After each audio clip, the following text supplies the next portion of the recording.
The first book I wrote in 2010 was about George Adamski, who was the foremost of the 1950s contactees Hmm. to inform the world of the reality and the presence and the intentions of the visitors from space. Hmm. So, and actually, I've always considered him the most important of the contactees because he's been the most consistent, and he's also been the most on point in terms of what is going on the planet and with regard to the extraterrestrial visitations.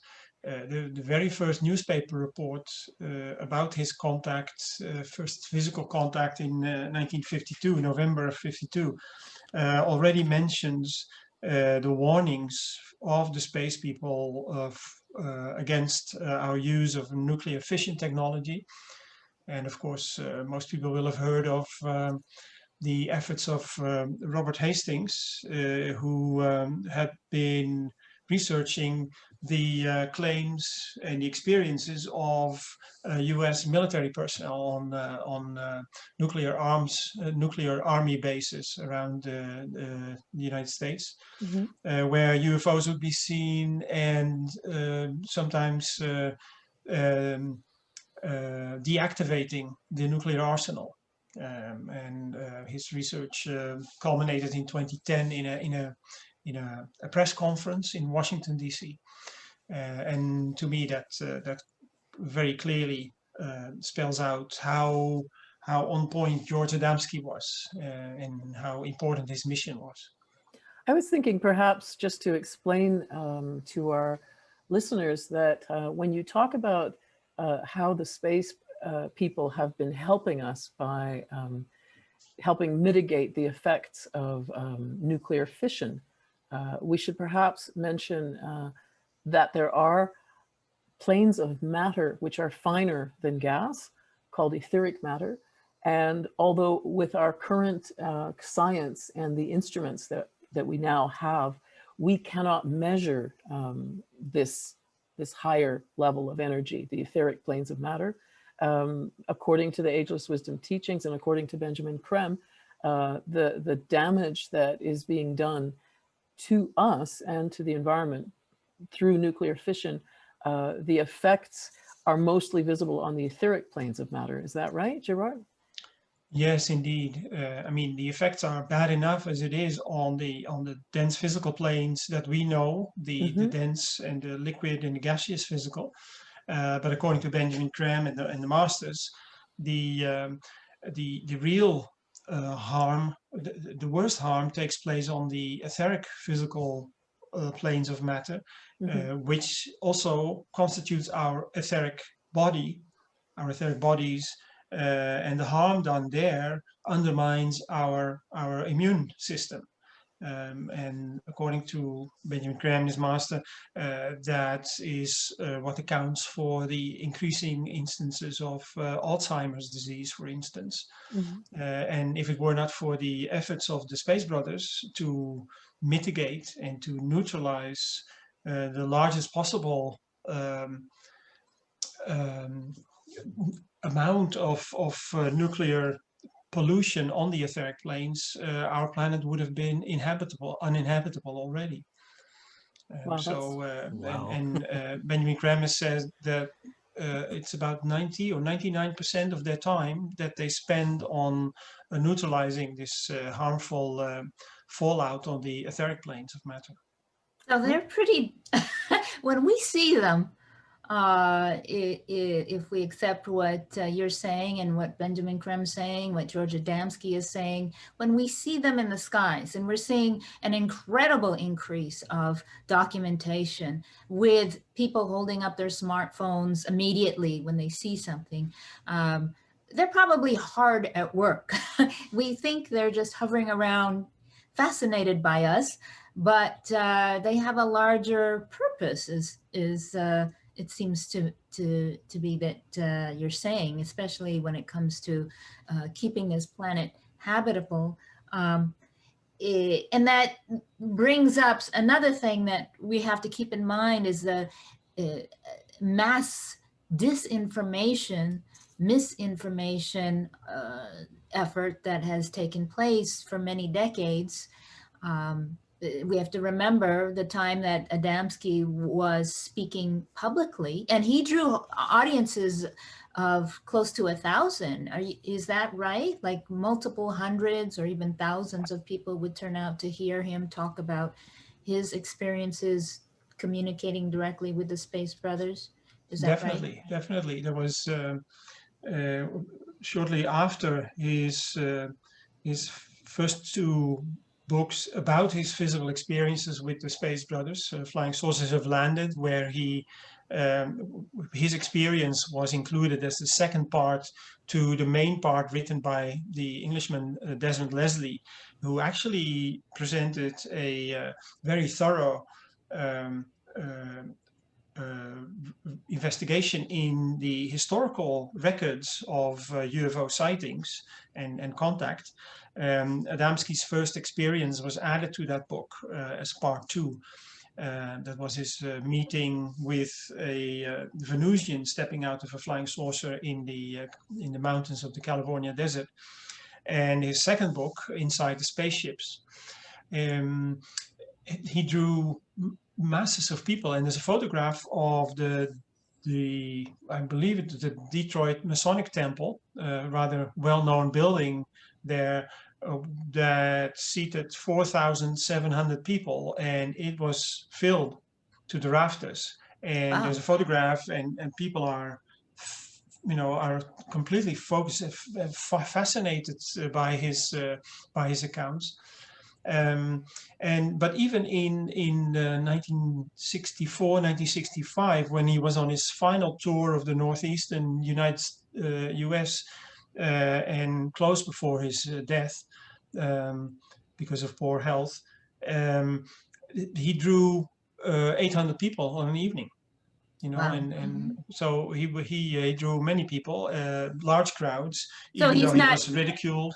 Yeah, he's not toiling away in obscurity here. He met with heads of state, I believe.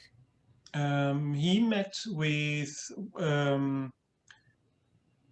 I don't know if but there's no actual proof, but he met with the Queen of my country, the Netherlands, Queen Juliana at the time in May 1959 on his world tour.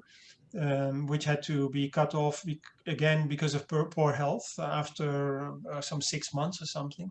But yes, he was invited by the Queen, who was very interested in what he had to say. There are indications, no real evidence in terms of documents, but indications that he met behind the scenes with rather important people high up in government or in the military. And he had there were people interested in his information, like Lord Dowding from the UK. I believe he was the speaker in the House of Commons in England, and an Italian consul diplomat, Alberto Perego, in Italy. So yeah, he had the interest and the ear of many important people. And at the same time, the Cold War is intensifying, and so you have, particularly in the United States, the efforts of the government to control the information because nobody really knew what was going on. And that kind of control has continued to this day. It may have started out with decent intentions because of the Cold War, but to this day, we are still, I think a lot of people, when they hear about UFOs, they're lumping everything they've ever heard, including the disinformation, into the perception of what's happening. And what I find remarkable about the books I've read, 4 of your books, is that you bring out documented information, like the very credible testimony from contactees who've had contact with extraterrestrials over a period of time. It's not just like early morning on some farmland somewhere from, you know, 3 to 5 in the morning. It's like over a period of months. Or right, yeah. So we've got that to deal with. So that's what I love about what you write. You correlate what's happening, what we're seeing happening with this increase of UFO activity to what actually has been documented, and you tie a lot of things together in that way. Well, the misinformation or disinformation started, of course, with the cover-up of the Roswell crash in 1947 and several other crashes around the US, which were intended to provide the government and the military with physical evidence, temporary physical evidence, because they had lowered the rate of vibration of their vehicles in their body. So wreckage was salvaged and bodies were salvaged. Gerard, can I just interrupt you for a sec? When you talk about them lowering the rate of vibration, that you're talking about the fact that their vehicles and their bodies normally are in etheric matter, right?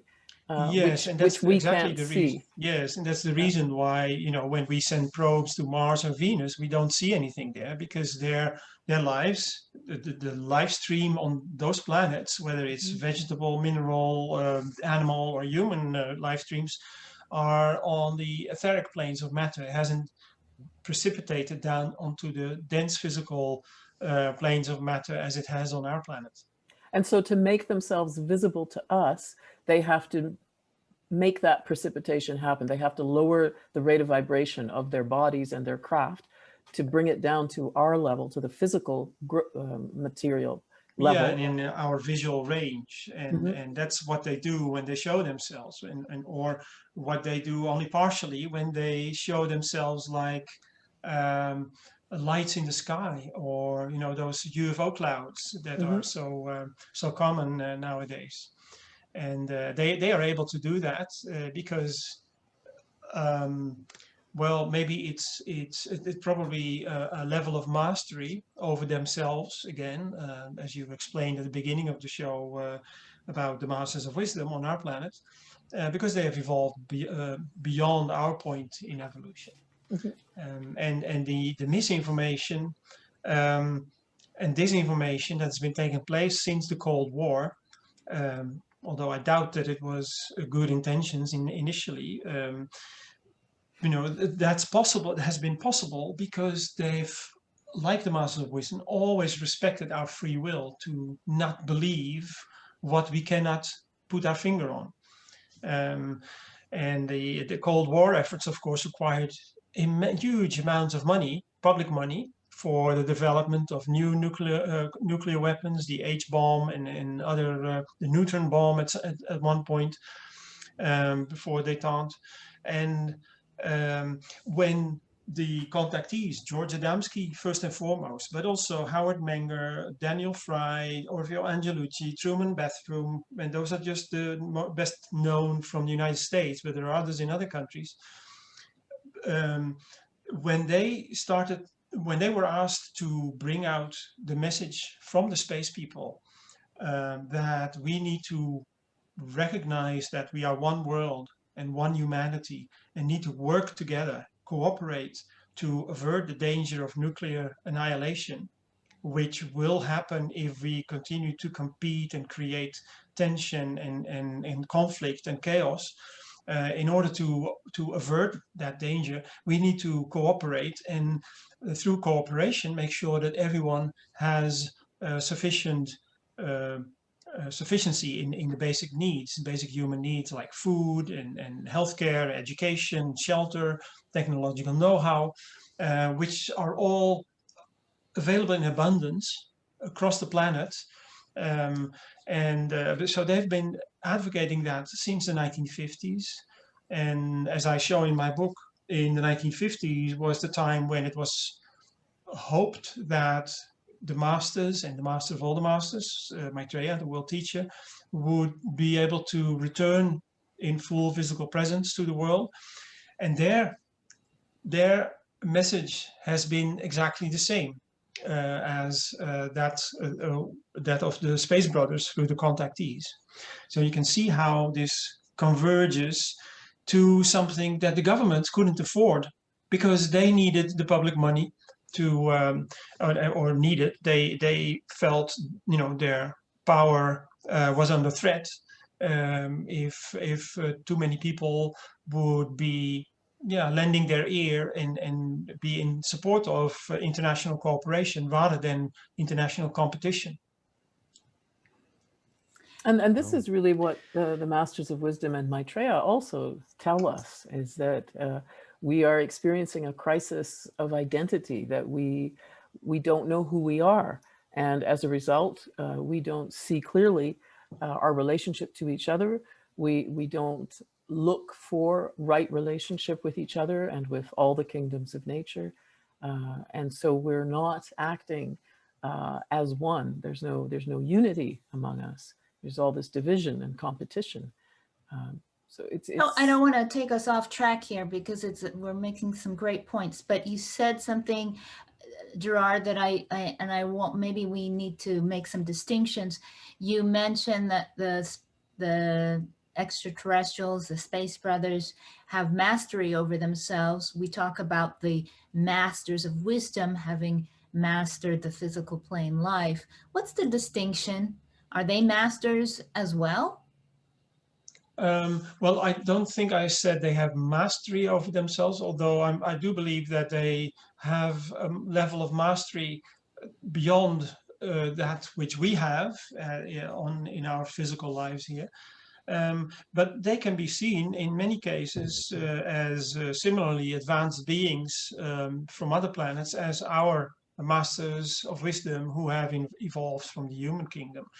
And so, it's the process of evolution, the evolution of consciousness that takes place throughout the universe, because, it's how life manifests through the evolution of consciousness. It first involves itself in matter, and from the lowest point of involution, it is drawn back by the source to evolve to what we know as the human kingdom, and beyond the human kingdom, the spiritual kingdom in nature, the masters of wisdom. And on other planets, that process has proceeded sooner, quicker, or further than it has so far on planet Earth. Mm-hmm. And that connects to a question that one of our listeners brought up last week. Betsy said, how can we encourage people to not see our space brothers as aliens, in quotes, a pejorative name? And I'm sure that's connected to us not understanding who the space brothers are and what their purpose is. Yes, and I believe not understanding, not being able to see that life is universal. Many people think of life as something that depends on specific circumstances in a habitable zone in any star system, whereas there's nowhere in the universe, not even in empty space, where there is no life. Space is a being. Space is an entity. Every planet is an entity. Every solar system, every galaxy is an entity. At the center of the galaxy, Benjamin Creme said, and the Master DK as well, resides the one about whom not may be said. Not because it would be irreverent to say something about that being, that galactic being, but there's simply nothing we could say about it that would make any sense or would have any meaning. So when people don't know that life is universal, that everything that we see, there is no atom without consciousness. There's no atom, no molecule in our bodies without the purpose of the infinite Father, the space brothers would call it, or God, Christians would call it, or the absolute, esotericists might say. The purpose of that being which ensouls our planets, which ensouls the solar system. There's nothing, you cannot find anything where that doesn't have that purpose in it. And the interesting thing, I think, in my new book is that science has now, 21st century system science and quantum science have come to the conclusion that that is exactly what is happening. The smallest, when science was looking for the smallest detectable elements of physical reality, they found that there's no such thing, but actually that it's wave clusters of energy, bundles of energy at a minute level with their own purpose, and you know, and clusters are different in different gradations. So we have a cluster of consciousness on an atomic level, on a molecular level, on a level of a kingdom in nature, organs in our body, you know, a planet, solar system, etc., etc. So it's a matter of gradation. And when you see that, you realize that anyone who would be coming from another planet is not alien to what we are, because we all stem from the same source. And of course, the term alien has been used to create fear, really. You know, they're alien, they're not part of us, and they'll come here to subject us, or to plunder our planet, or to make us into slaves, or whatever. And of course, there will be planets that are not as far advanced, or are not advanced to the point where we have to which we have evolved on Earth, which is not really very far, but they are still our brothers and sisters, you know. And because of this very tricky, very important, significant time in history for humanity and this planet, we are being protected by the Space Brothers. Benjamin Graham has said that they have placed a ring of light around this planet. But even before Benjamin Graham, Wilbert Smith, the well-known Canadian contactee and inventor, engineer, I should say, had been told by his contacts that there's a kind of cosmic police force that keeps out the people from other planets who are, you know, who would be coming here for less than our benefit, and more for their own purposes. And so, you know, there may be people who are, and there are people who are less evolved than we are, but that doesn't make them aliens. It's the same as on our planet. You know, we have Buddhas, and we have criminals, we have Christs, and we have really bad people. But the difference is in the manifestation of the divinity. We don't have a soul, we are a soul, the spiritual spark of the divine, of the source, and the supreme being. And we are, each of us, involved in the process of bringing that divinity into manifestation on our plane of existence.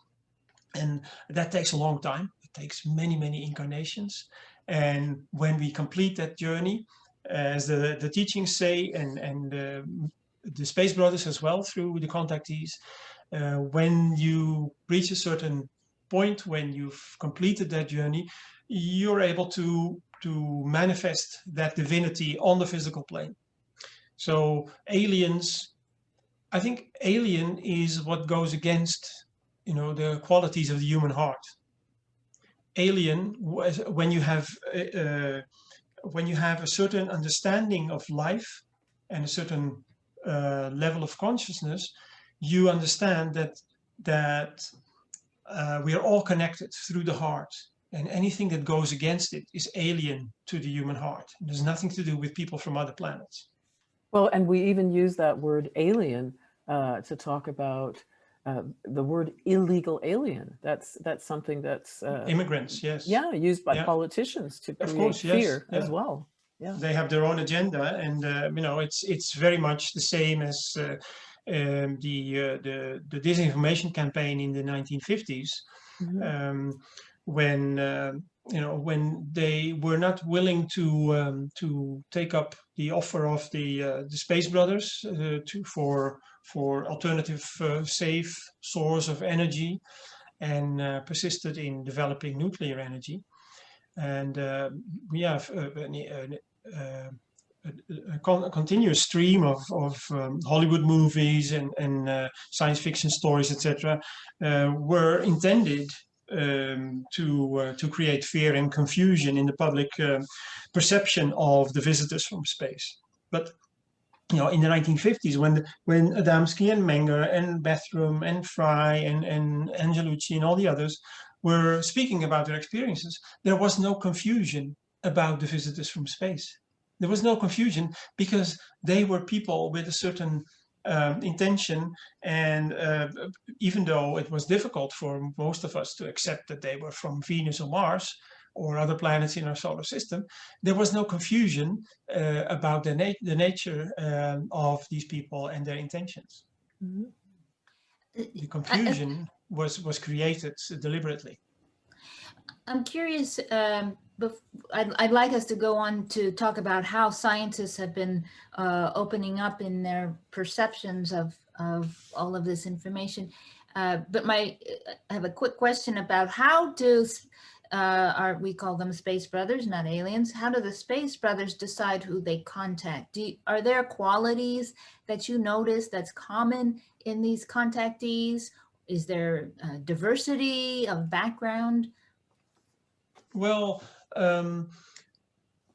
I find it remarkable that, or noteworthy, that the first people they contacted with the request to share their experience with the world were generally of very little formal education, people who could not claim any kind of authority.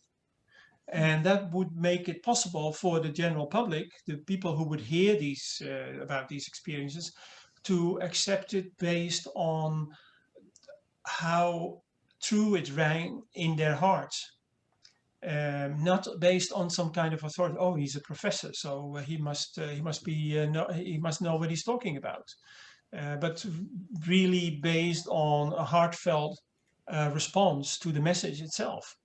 But at the same time, they also contacted others in Italy. Very famous case, the friendship case, involved over 100 of Italians, and some of them were university professors and others were accountants or electrical engineers. So from all kinds of social standing, and this happened all over the world. So there's not one particular type. And if you ask me what are the qualifications to be contacted, I wouldn't know. I suppose it's all to do with the opportunity, perhaps, that the Space Brothers see in somebody's ability to share their information, and willingness, of course, to share the reality of their presence. And at the same time, of course, thousands of the Space Brothers and sisters are living and working among us, unrecognized. They have ordinary jobs, they have sometimes important jobs. Benjamin Creme once said that they could be found in the diplomatic service, in the United Nations. There's a very famous story by Dr. Frankie Stranges about the stranger at the Pentagon. And when Benjamin Creme was asked about that, he did not specifically, explicitly confirm Dr. Strange's story about Val Thor, but he did say that the Space Brothers have had contact, and probably still do have contact, with diplomats and people in government. Yes, it's it's ongoing. Yeah. Well, and to go back to what you were saying earlier, Cielito, when you mentioned science, one of the things that we read in your book, and Benjamin Creme has also talked about this, and that is that the levels of technology which the Space Brothers or space people have, which are still unknown to us, we will come into knowledge of these technologies, but that there's a type of protection. You talked earlier about a protection around the planet Earth, but also that the masters of wisdom on our planet and also the Space Brothers, there's a type of protection to prevent us from having technology before we're ready, in the sense that our wisdom has to advance correspondingly. We have to be capable of using it to not produce harm. I mean, we've already seen that with the nuclear fission technology that we do have, it's dangerous because we're not yet at a level in terms of our wisdom and our understanding to really be trusted, perhaps, to not use this in a way that's harmful. Can you comment on that, on this type of protection? Yes, well, protection, yes. George Adamski was told, and other contactees as well, that we could have the technology that the Space Brothers have as soon as we renounce war as a way to resolve conflict. Because the technology that they have is even more destructive than nuclear bombs.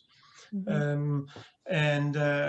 Benjamin Graham and the Masters have made it clear that even though we have the nuclear option on our planet, and there's 24 nations who actually do have a possession of nuclear technology and probably nuclear weaponry, the Masters and the Space Brothers would not allow us to destroy the planet. We might destroy ourselves, but not the planet, because that's an integral part of the solar system. And humanity will come back after a long, hard struggle from even deeper depths of materiality if we decide to destroy ourselves. But the planet, we will not be allowed to destroy it. And the superior technology that the Space Brothers have developed, they have developed only because they have been able to live in peace with each other, respecting the fact that they are one, not only as the one humanity on their respective planets, but also one with their planet and one with the solar system.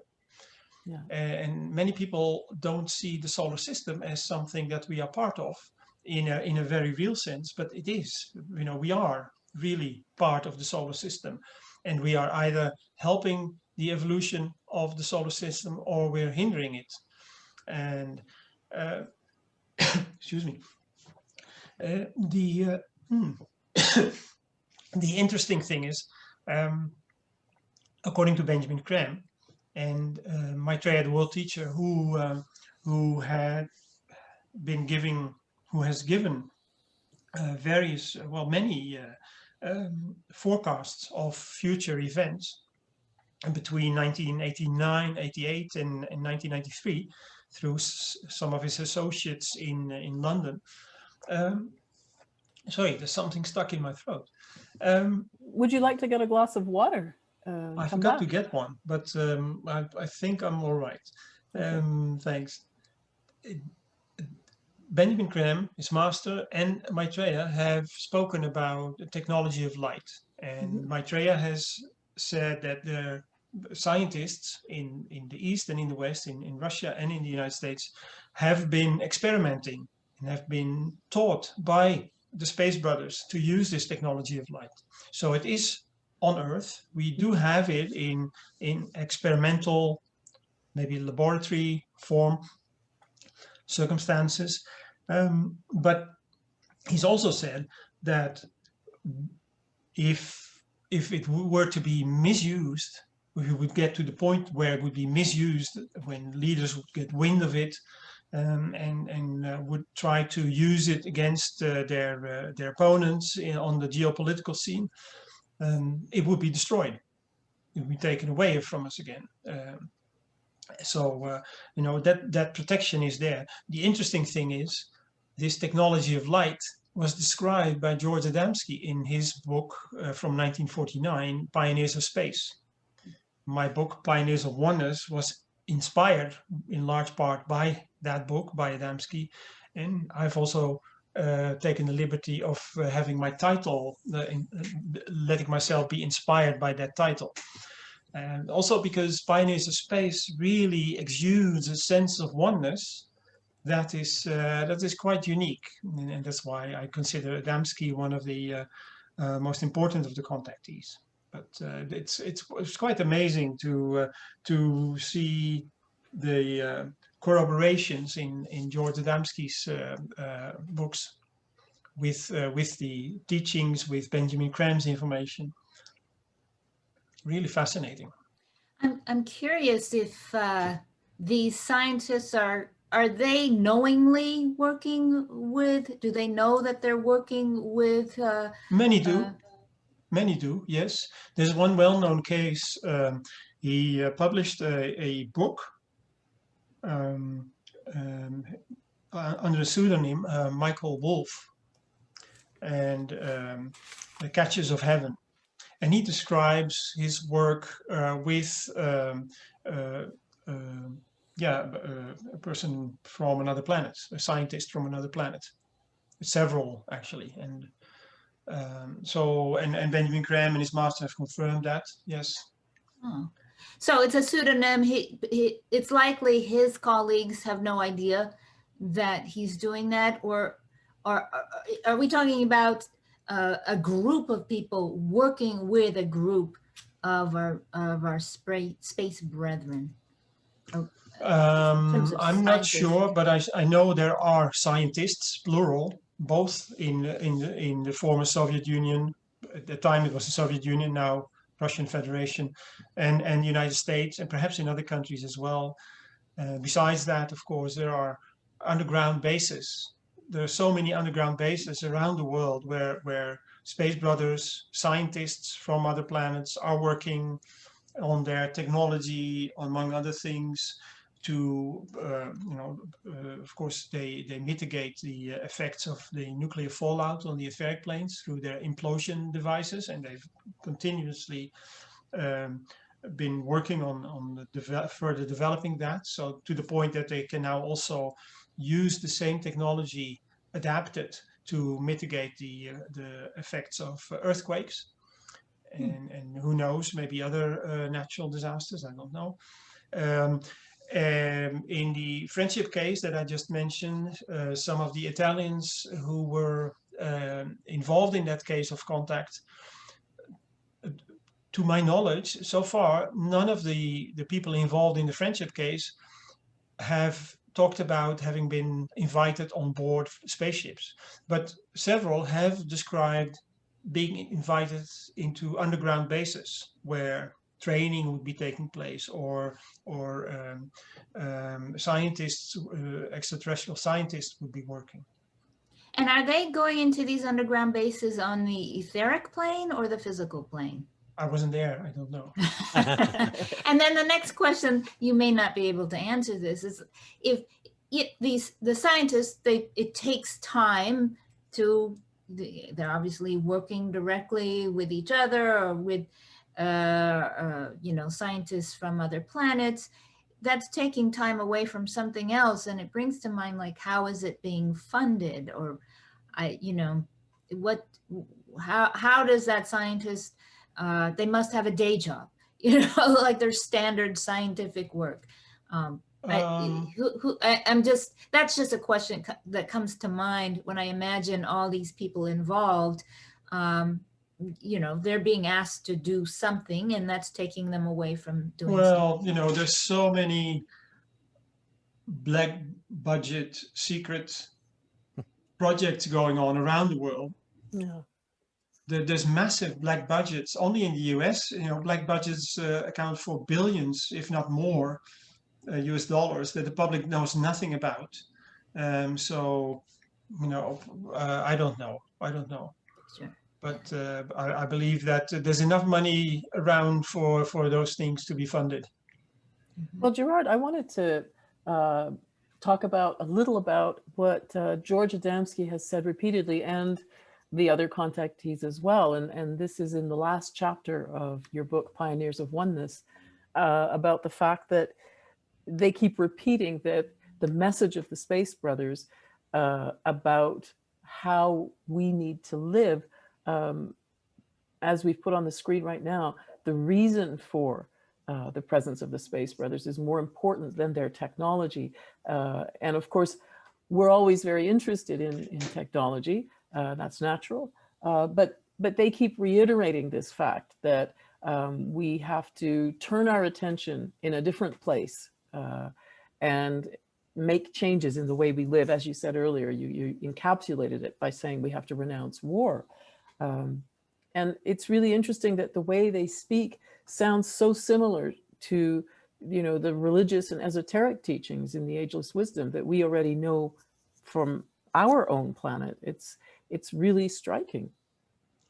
Yes, and that's the reason I think I wanted to write this book, because the direction that we should be focusing our attention on is that of oneness, you know, the love in our hearts, recognizing that commonality, that common feature of humanity, and overcoming the separation. You know, yes, they do fly around and show themselves, not to, you know, to satisfy our curiosity for psychic phenomena or paranormal phenomena, but to make us think about our origin. Where are we from? You know, who are we? Who am I? And when you start to do that, you recognize at one point you'll learn that everybody has the same fundamental existential questions, and the answer is the same as well. So what they are trying to do, and what the masters, of course, have been trying to do through their teaching, is to help us understand that there is no separation.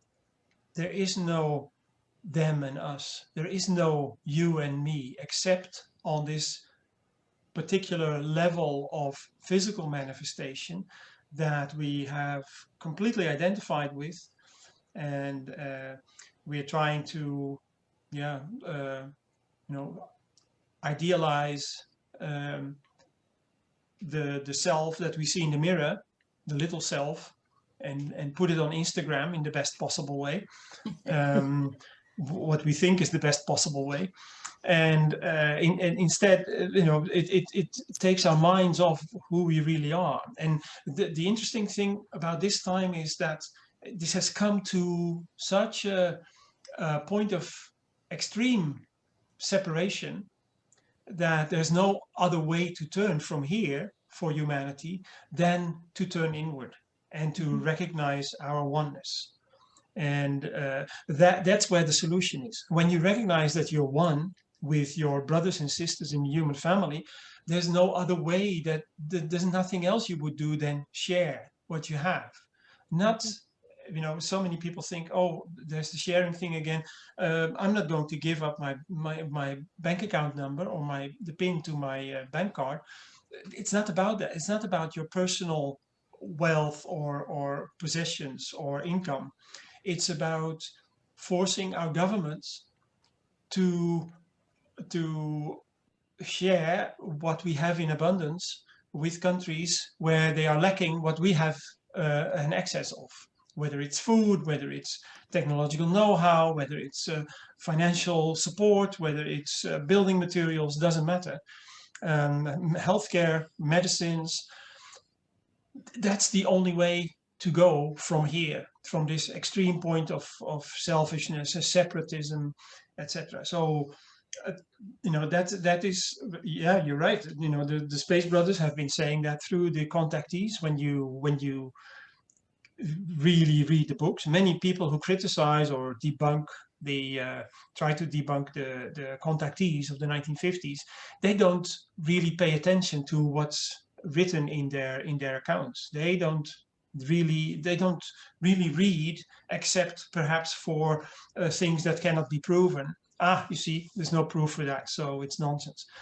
But it's about the central message, you know, and the correspondences in the message. When you see those, you will see the correspondence with the the central themes in the religious teachings.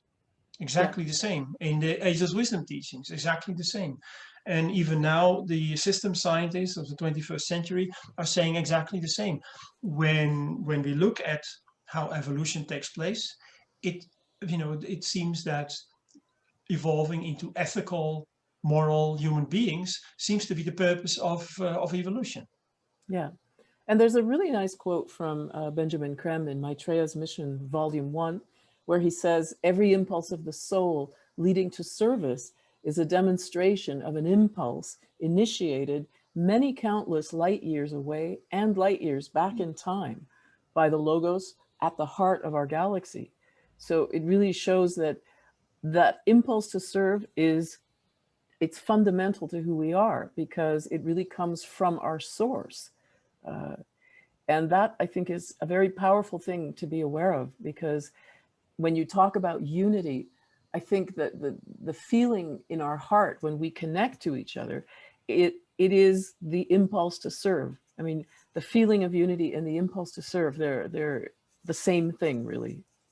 Yeah. Yes, and you know, we are not aware of it in our daily lives, and we may not even be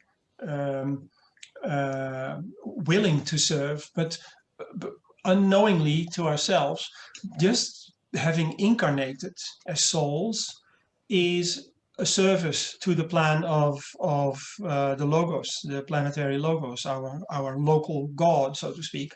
You know, we cannot but serve the plan, and of course we can through you know our limited awareness of who we really are and our selfishness, we can frustrate the service that we are rendering to the plan of evolution, but it's a service nonetheless. It's all we can do, because you know we're integral parts of this planet and the manifestation of that divine life as this planet and its natural kingdoms. And there's another thing that we wanted to bring up, and that is the other ways in which the Space Brothers are leaving their calling cards or showing us that they're here. And that was crop circles. That's one of them. And these are very well known. I think many people are aware of them. They've been appearing for a long time in different countries, mostly in the south of England. We have a photograph on the screen of one in Switzerland. And it's something that people know about, but I don't know to what degree people are thinking that this has a connection with visitors from outer space. And in addition to crop circles, well, we've seen photographs already of these cloud formations that in fact are spacecraft. And then there are also many photographs that we've all seen of patterns of light, circles of light from around the world. And so I guess the question really is, you think this is, all of these kinds of signals or signs, are they attempts by the Space Brothers to contact the general public or to send a message to the general public? What do you say about that? Well, they're clearly visible, and if you look into it, anybody who cares to look into them, they are quite mysterious.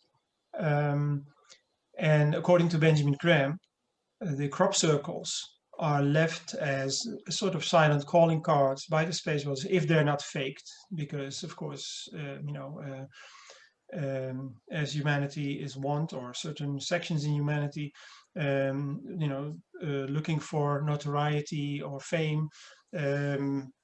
When something draws attention, people will come in and claim that they are the creators. And you know, since they were first found in the fields of the southwest of England, and of course the phenomenon has spread around the world, they have also been faked, but the authentic crop circles, according to Benjamin Creme, are left as calling cards on places where the lines in the Earth magnetic field cross, and on where they cross, there's a vortex of energy, and the, the crop circles indicate the places where the Space Brothers are replicating that Earth magnetic field for our future use of the technology of light. At some point, the technology of light will be introduced, and through this duplication of the Earth magnetic field on the physical plane, the etheric physical plane, along with boxes, as they have been described, which catch the energy direct from the sun, we will be provided with unlimited, free and safe energy, source of energy for all our purposes, domestic, industrial, transportation. And likewise, the circles of light that reflect from windows that have been manipulated in a certain sense by the Space Brothers and Maitreya, the world teacher, are also play a part in that in the setting up of the preparation for the technology implementation, introduction of the technology of light. That's really what I know about it, of course, because it's not out in out in the open yet, and so we depend on the information that has come to us through Benjamin Creme and from Maitreya, the world teacher, through his associates. Mm-hmm. But yes, I mean, there's corroboration in George Adamski's book from 1949, and I also quote from the books of a New Zealand airline captain and UFO researcher, Bruce Cathy, who plotted, based on his own sightings, who plotted a grid around the world, where he could predict at one point where UFOs would be sighted. And of course, the sightings take place either in places where we have a nuclear power plant and its attending dangers, or where crop circles will be appearing. Wow, so they're really, the Space Brothers are doing so many things. I mean, they're extremely active. active. Keeping very busy, and we owe them a huge debt of gratitude for their work. And at the same time, they do it out of love for their rather slow earthly brothers and sisters. Well, and I'd like to read out a message that it's the very last thing in your book. And it's basically a message from the Space Brothers to us that George Adamski passed on. And it says, yeah, before you read that, because I know it'll be powerful. Okay. I just wanted to ask, if I may, Gerard, I know you probably, what happens for you personally is less important to you than talking about the book. But the question, I'm sure, comes up: have you had an experience of the Space Brothers?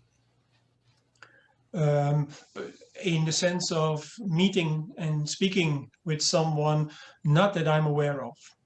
I may have been talking to someone unawares, someone from another planet, but I have no indication that I have no awareness of anything like that happening. So yes, I have to disappoint the person who asked that question. Yes, I have to disappoint myself. Oh no. Well, what's interesting is that the information is so rich. It's almost, for me personally, I don't particularly need an experience or need to meet our Venusian brethren. I just really appreciate that they're here. If it's true, yes, what they're saying, it doesn't matter who I don't need to shake their hand. Hey, they're doing great already. Yeah, and I just also wanted to know, what was the biggest shift for you in writing Pioneers of Oneness? What was an awakening in terms of how you are perceiving all this information that you've brought together? When I realized, and I believe that started in earnest with my um smallest of my books, which is also available as a free ebook or PDF from my website, Before Disclosure, Dispelling the Fog of Speculation. There is 3 essays, and when I wrote that book, it's partly based on articles I'd written before and new material. Um, I realized it's really to do, and a lot of the confusion arises, confusion about UFOs and visitors from space arises from the fact that people don't approach it from the consciousness aspect or the evolution of consciousness, which is behind, which is the basic explanation for, you know, life on other planets and life on this planet and the connectedness of everything. And when I discovered George Adamski's very first book, The Invisible Ocean, in which he speaks exactly about that, the evolution of consciousness, long before writing about contact with space visitors, I realized, you know, if we manage to inform people, if I manage to inform people, that is where we need to look to find the answer to all the confusion. And fortunately, you know, other UFO researchers are beginning to realize that now as well. Then it becomes much easier. And as I show in Pioneers of Oneness, it also opens up the connection with the latest scientific findings. So it brings it all together. Mm-hmm. Great. And that's really satisfying. I think that really kind of clinches it in a way, doesn't it? Yeah. I think so. Yes. Yes. Yeah. Well, should I go ahead and read this, or? Oh, absolutely. Yeah, absolutely. Okay. That's great. Yeah, it's very inspiring. Earthmen, you must find a better solution than war in which to sort out your economic problems. The way is now open for you to come out of your present treadmill, a recurring frustration, pain, and needless suffering caused by the regular altercations of war and peace and ignorance forced upon you by exploitation. Exploitation by those of your brethren who do not want change and are happy with the world as it is. A window is now opened through to the heavens, where your brethren out there wait for you to take the first steps to your true home among the stars. That is so great. This And was that- 1959. Wow. Wow. Wow. It's taking us a long time. Beautiful. Well, thank you so much. I think we're going to have a lot to just ponder. And we are again talking with Gerard Artson, who's the author of a number of books on UFOs and the Space Brothers. The latest book is Pioneers of Oneness, the Science and Spirituality of the UFOs and Space Brothers. And we've got links in our chats on Zoom and Facebook Live. So you'll want to at least visit Gerard's website and learn a lot. There's a lot to be inspired by and enlightened by from Gerard's work. And we'll move right on to what we do at the end of every show, where we talk about transmission meditation as a way to play a part in this tremendous transition into the Aquarian age. Transmission meditation is a form of service, and it's a way of working directly with the masters of wisdom. It's very simple. We'll do 10 minutes of it. Transmission meditation meets in groups all around the world. Transmission meditation was first introduced to the world by Benjamin Creme, by one of the masters of wisdom. It began in London in 1974, and there are groups that meet around the world in as many as 72 countries. And during the pandemic, many of the groups are meeting online on Zoom. And again, we have links for the schedule of times where meditation groups meet. And I encourage you to experience the energies now. The energies we experience during transmission meditation are planetary, solar, and cosmic energies directed by the Masters of Wisdom into the group that's gathered together. We are the group gathered together now. And all we do, it's very, very simple. You hold your attention at the Ajna center, which is the point between the eyebrows. And when you hold your attention there, you are aligned with your soul. During the 10 minutes, it's not very long. We still find our mind will wander a little bit as you're sitting there. If you find your mind wandering, you inwardly in your head, you sound Om, not out loud, but you hear it in your head, and that automatically brings the attention back to the Ajna center between the eyebrows. And that is all we do. At the beginning, we say the great invocation. We'll show it on the screen. The great Cielito, I just wanted to interrupt you to say goodbye to Gerard, because he isn't going to participate with us in the meditation. So thank you for being with us today, Gerard. It was really enlightening, very interesting. And maybe we'll have you on again later to talk more about this. It's a fascinating topic. Thank you so much for being here today. Thank you very much, Sabina and Cielito and Tim for having me. And I'll be happy to come back some point. Great. Thank you, Gerard, so much. Happy holidays. Happy holidays. Yes, happy holidays to everyone. Bye-bye. Bye-bye. All right, so I guess we'll just go directly to the Great Invocation.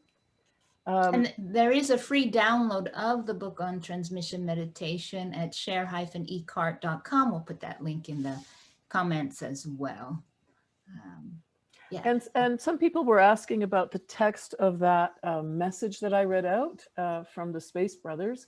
I don't have the ability to put it on in the chat right now because I'm sharing my screen, but we'll put it on Share Canada Facebook. We'll put it on that page so you can go find it there. Right. We'll put it under the video that's posted after this live stream. Right. Yes. Well, are we ready to meditate? Yeah, did I cover everything? Yeah, we gather in a group. It's a form of service for humanity. The energies are sent through our chakras. The Masters of Wisdom direct these energies through the primarily heart, throat chakra and Ajna center. And then the Masters of Wisdom direct those energies throughout the world. So we're actually nourishing humanity, nourishing the evolution of humanity in this work. And that is why it's considered a form of service. So why don't we just jump right into it? And if people have questions. Cielito, did you mention that if our attention wanders, we Yes, sound? I did. Yes. Okay. Mm-hmm. And if you have any questions, feel free to post them in the chat and we'll respond. All right. And well, I was going to say, Tim, do you feel like reading the Great Invocation? Sure, yeah, you have such a great voice. All right, so let's. So we're going to do about 10 minutes. I think so, right? All right, so think the word Om.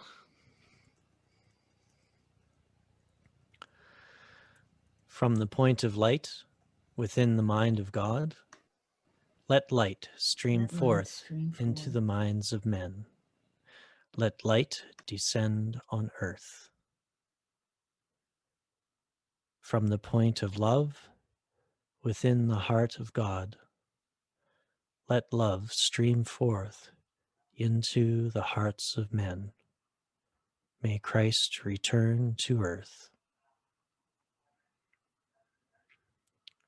From the center where the will of God is known, let purpose guide the little wills of men, purpose which the masters know and serve. From the center, which we call the race of men, let the plan of love and light work out, and may it seal the door where evil dwells. Let light and love and power restore the plan on earth.